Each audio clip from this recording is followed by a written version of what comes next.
तो कैसे हैं आप लोग? आई होप आप सब अच्छे होंगे। तो इस वीडियो में हम लोग क्लास 8 साइंस का अध्याय 18 पढ़ने वाले हैं, जिसका नाम है ध्वनियाँ तरह तरह की। तो इस वीडियो में हम लोग इस अध्याय का प्रश्न उत्तर हल करेंगे। तो चलते हैं, देखते हैं कि क्या क्या प्रश्न अभ्यास में सवाल दिया हुआ है। तो प्रश्न अभ्यास, ठीक है। तो अभ्यास का प्रश्न है, सही विकल्प चुनिए। ध्वनि एक स्थान से दूसरे स्थान तक जाती है, ठीक है। तो यहाँ पे निर्वात है, तो निर्वात में नहीं होगा। द्रव और गैस माध्यम, तो ठोस कहाँ गया? गैस माध्यम, द्रव माध्यम, तो तीनों में होता है, तो हो जाएगा घ।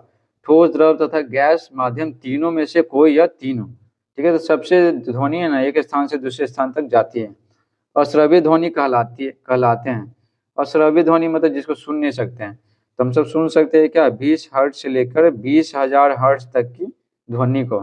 इससे कम नहीं सुन सकते और इससे ज्यादा नहीं सुन सकते हैं। तो यहाँ पर आंसर क्या हो जाएगा?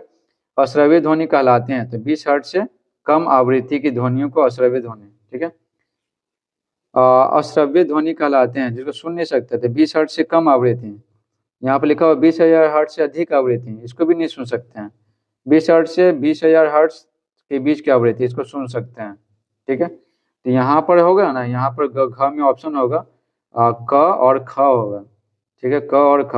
आप सब बताइएगा कि कमेंट बॉक्स में कि आपकी किताब में क्या लिखा हुआ।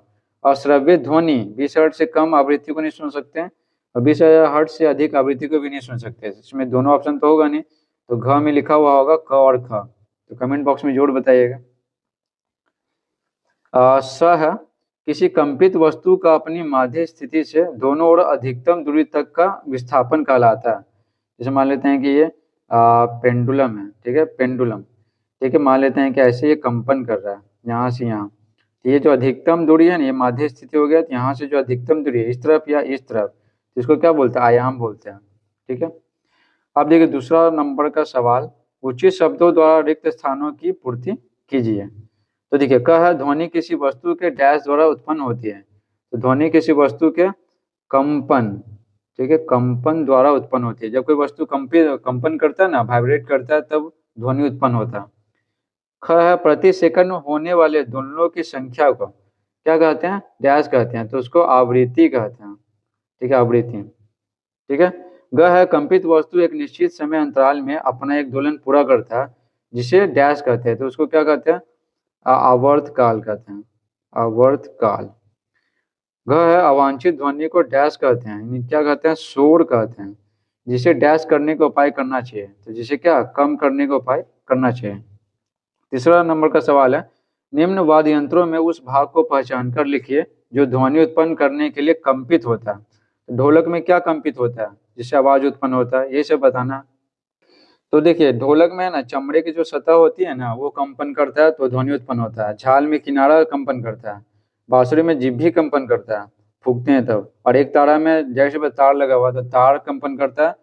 और सितार है तो उसमें भी तार कंपन करता है। गिटार है तो उसमें भी तार कंपन करता है। तो तार तो इसमें ऑलरेडी लिखा हुआ नाम में ही।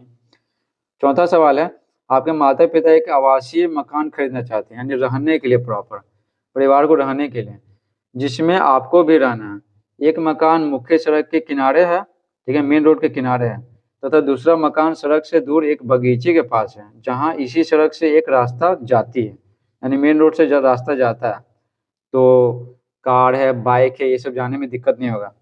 आप किस मकान को खरीदने का सुझाव देंगे? उत्तर की व्याख्या कीजिए। तो ये आवासीय मकान है, इसमें दुकान नहीं खोलना, फैक्ट्री नहीं खोलना, कुछ करना नहीं है। रहने के लिए प्रॉपर घर चाहिए। तो यहाँ पर क्या वैसा घर चाहिए जहाँ पर प्रदूषण ना हो। तो मेन रोड पे क्या गाड़ी घोड़ा चलते रहता है हमेशा, तो बहुत प्रदूषण होता है।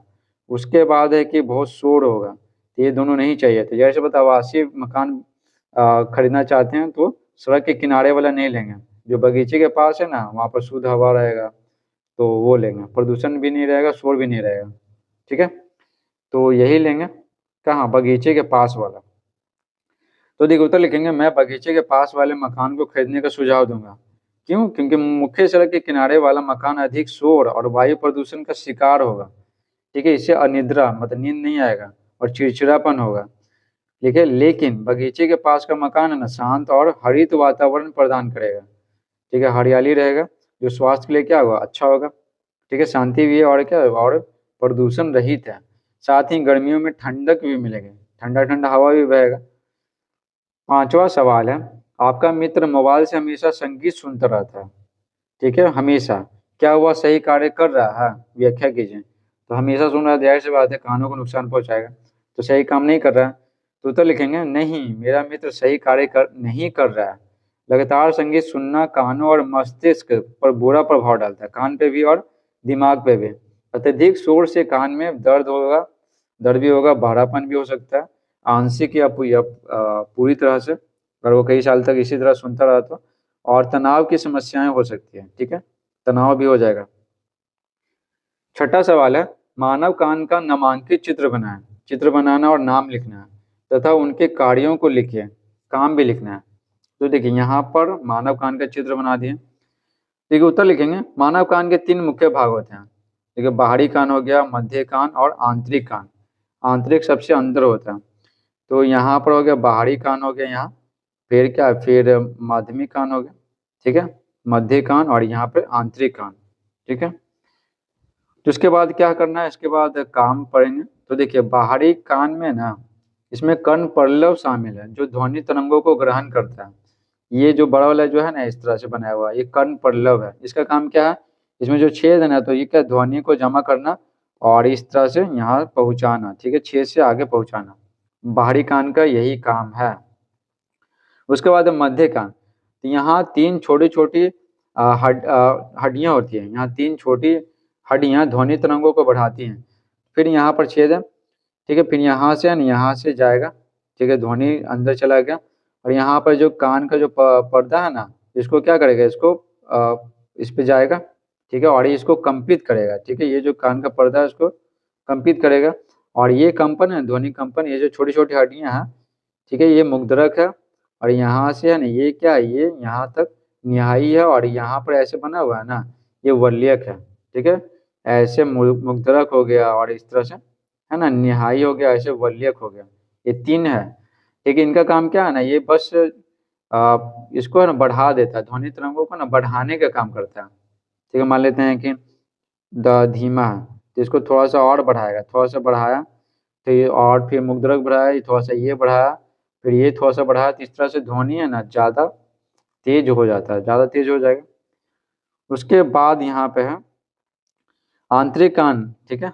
आंतरिक कान, यहाँ श्रवण तंत्रिका है, विद्युत संकेतों को परिवर्तित ध्वनि को मस्तिष्क तक पहुंचाती है और हम सुनते हैं। उसके बाद क्या, ये 3 हड्डियों के मुद्रक, निहाई, वल्यक, ये ध्वनि तरंगों को क्या कर दिया, बहुत बढ़ा दिया, ठीक है।